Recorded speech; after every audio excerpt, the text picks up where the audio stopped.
Well, good morning, good afternoon, good evening. This is Joe Brown, your teacher and your coach here at Financial Wellness University.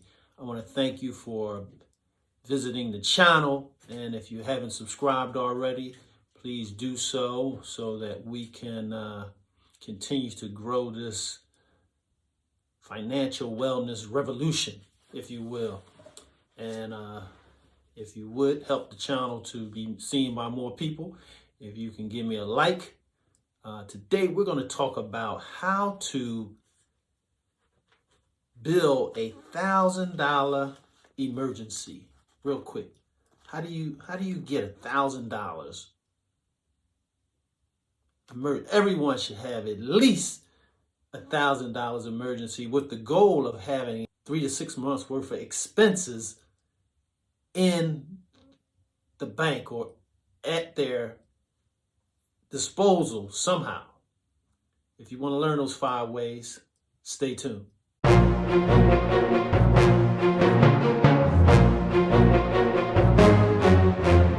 Okay.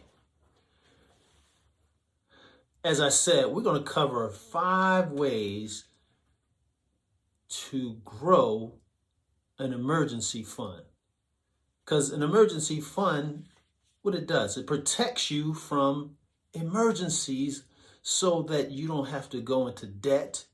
You don't have to go into distress. You don't have to deprive yourself of something that you really need because you don't have it.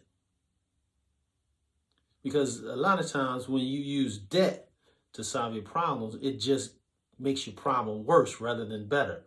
So 5 ways to build that $1,000 emergency. 5 ways to build, 1, 2, 3, 4, 5, 6, 7, 8, 9, 10. Those are real dollars. $1,000 right there.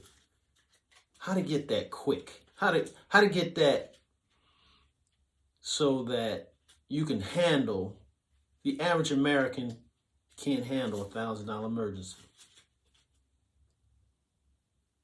Be above average. Be a student of Financial Wellness University. Look at all the other videos and subscribe and hit that little bell so that you will be notified when videos come out. But number 1, when you get an unexpected amount of money, like a stimulus check, if you will, or a gift, or if you hit the lottery, or if you just get a larger than normal pay, a bonus, or something, when you get a surge of money, set some aside for emergencies. Now, I have other videos when you get a surplus, 5 things you need to do with it. And those 5 things, just go over real quick. Five things you do when you get a surplus of money is 1, I teach to give. 1, give. Save, that means for the emergencies. If you self-employed, you're gonna have to give away taxes, put away for taxes. Then you're gonna have to invest some of it. Once you have a good savings, don't start investing fully until you have a good savings for emergencies. And then the 5th thing is for your expenses or to buy something. All right, those are quick 5 when you get something. But to get that 1,000, we focusing on 1,000. Put 1,000 of that away and don't touch it. Keep it where it's safe. Keep it where you have access to it, but don't keep it where you're gonna give into the temptation of spending it unless there's real emergencies. Now, maybe I should touch on real quick maybe what an emergency is. Now, emergencies can be different to different people, but emergency is generally something that has to be paid for, or you are going to suffer some dire circumstances, like your car breaks down and you're thousands of miles from home. Well, you have to fix your car or you can't get home. So that is an emergency. Or your water heater breaks in the middle of winter. You have to fix it or you won't have hot water.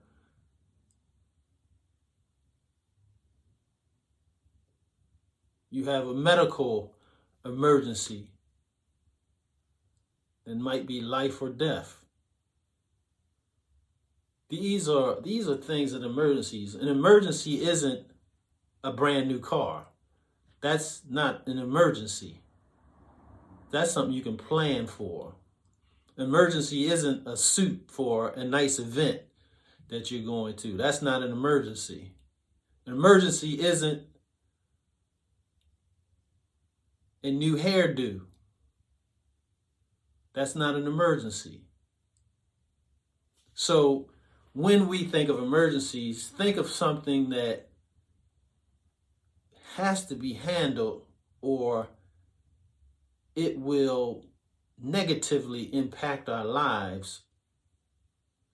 So we have to begin to train ourselves to not spend every dollar we have. So if we set aside that $1,000, that's one way to do it. If we have a surplus that comes in, like, as I said, like the stimulus checks that the government provided, or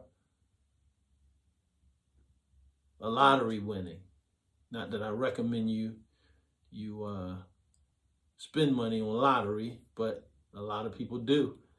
And when it comes in, and it's been proven, many lottery winners, even the big time lottery winners, are broke within a few years because rather than employing those 5 steps that I talked about earlier, they go on a spending spree.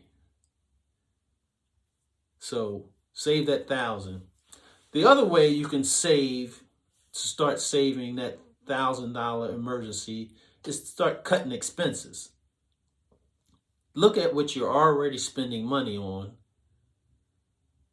and cut that expense of certain. Maybe you spend $100 a month on something and you can cut it to $80. Well, that $20 can go towards your emergency fund. And then you just add that $20 every month and it starts to build up that emergency fund. $20 in 5 months is $100. So you 1/10 of the way there, just with saving one expense, right? So of course you're going to try to look at other expenses. You're going to contact your utility companies and see if you can get a reduced bill. Or you're going to negotiate insurance that you pay and see if you can get a cheaper rate. There's many ways you can stop doing some things. You might have a subscription that you're really not using. Maybe you're paying high for cable bills or rental fees that you really don't need. Cut things. It cut them at least until you get your $1,000. And if you think they're really necessary in your daily life, in your regular lifestyle, then add them back after you get your $1,000. But at the very least, make those sacrifices in the short run so that you won't have to suffer in the long run by not having that $1,000. So number one, hold on to money that you get from a big surge of money. Number two is to cut your expenses. Number three, which is a big one, is to raise your income, get more money, to find ways to increase your income. And what I recommend everybody is have multiple streams of income. So find a part-time job, or start a part-time business, or do something where you can regularly make money. Maybe it's you drive for Uber or Lyft. Something that you can use what you have right away. Something that doesn't require a whole lot of money up front, but you can make a whole lot of money potentially.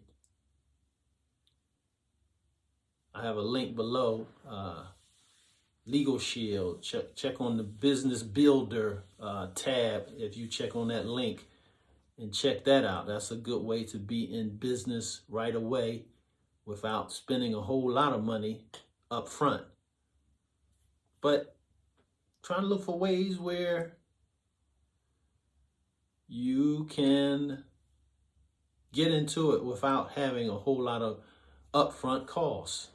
That's income. Any like if you get a job, or I'm used to saying job, but I want to say a income source, because you could be the source of the income. You could create the source of income rather than just going somewhere and getting a job. Start a business. Start a stream of income that is controlled by you. But that's one way to get that $1,000. That you get an extra income, you could potentially make that $1,000 in 1 month. Now, if you see that $1,000 come in 1 month, hey, you got that $1,000 set aside, and more than likely you want to keep that money coming in, so you probably won't drop that source of income. But you won't have a source of income unless you pursue it. So but having that money set aside is going to be a protection against a lot of unforeseen things that are going to come against you. Now, it's not a matter of if, it's a matter of when. And then the fourth thing, which might be a little easier, is just to sell some things. Maybe you have a car, maybe you have several cars, and you really only use one. Sell one. Sell it. Look around the house. Put some things on eBay or Facebook Marketplace, or wherever you can sell, on Craigslist.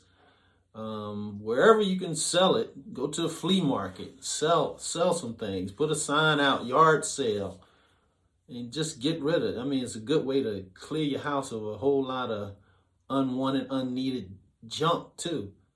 And, not necessarily everything that you want to get rid of is junk, but if you're not using it, it might be to your benefit to cash it in so that you can have an emergency fund to handle those things that come in our lives that are unexpected, right?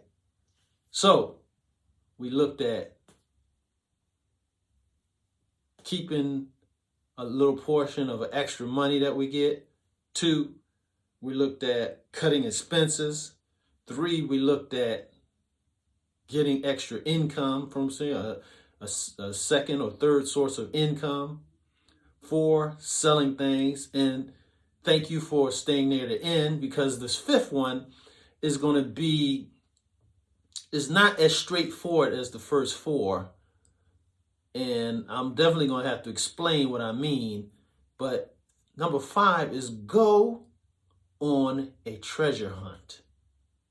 And I don't I don't mean go and get a map and find and find this great treasure. But what I mean, there's a story called Acres of Diamonds. I believe it's the founder of Temple University told this story around the country, called Acres of Diamonds, where a man wanted to search for diamonds, and he did a whole lot of things and wound up not finding what he really wanted for, and then to discover that the land that he sold initially to go on his journey had the diamonds that he was really looking for. So search where you are. Search within yourself about how to find this $1,000. Look at the things that you have. You might have something in your own home that's valuable. You might have, if you have coins, if you have antiques, these things might have more value. Search out and try to find, get them appraised. Get things that you think are very important, get them appraised so that you can find out that they have a whole lot more value than you really thought. Hey, I was just cleaning up and I found an envelope with $500. I mean, if I wasn't cleaning up, if I wasn't looking around trying to tidy up, it would have stayed there for I don't know how long. But just being aware of my surroundings, I come across an envelope. It looked like a gift because I know it's not my writing, so someone gave me a gift. I'm trying to remember where it was from. I want to thank the person, whoever gave it to me. But hey, a little gift. The gift that keeps on giving, because I set it aside, and I'm using what I told you. I had a 500 that I forgot about. So search your house, search yourself, and begin accumulating that emergency fund. And then once you have that emergency fund, use all that extra money to get out of all that unneeded, unwanted debt, so that you can be debt free enough so now you can start having a larger emergency that's equal to 3 to 6 months worth of your income. And of course, if you have a mortgage, you more likely won't get rid of that first. So you wouldn't have that 3 to 6 months before you have a mortgage. Certainly have 3 to 6 months before you try to buy a property to even get a mortgage. You should have had that. But if you happen to have the mortgage first, hey, get 3 to 6 months. But today we're talking about getting that first 1,000. And I believe you can get it. Look at those 5 ways. Think of even more ways, but those are 5 to get you started. And I hope you get that $1,000 soon so that you can handle those emergencies. Thank you for watching. Thanks, and God bless.